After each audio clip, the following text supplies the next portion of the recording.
ফেব্রুয়ারি মাসে 50টির অধিক ধর্ষণ, এটার বিচার চাই আমরা।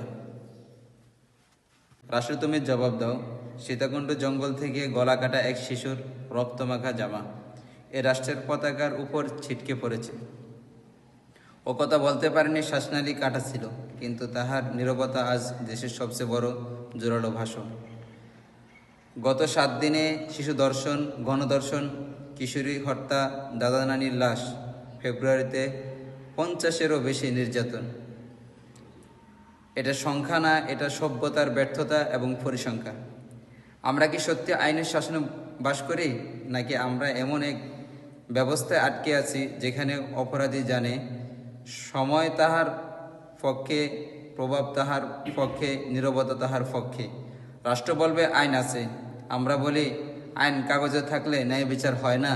বিচার দৃশ্যমান না হলে, শাস্তি কার্যকর না হলে ভয় জন্মায় না, প্রতিরোধ গড়ে ওঠে না।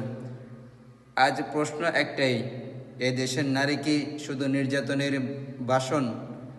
শিশুর রক্ত কি শুধু নিউজের হেডলাইনে?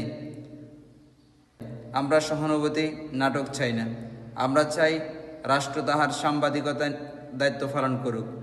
যদি নারীর নিরাপত্তা নিশ্চিত করতে না পারো, উন্নয়নের গল্প শুনিও না।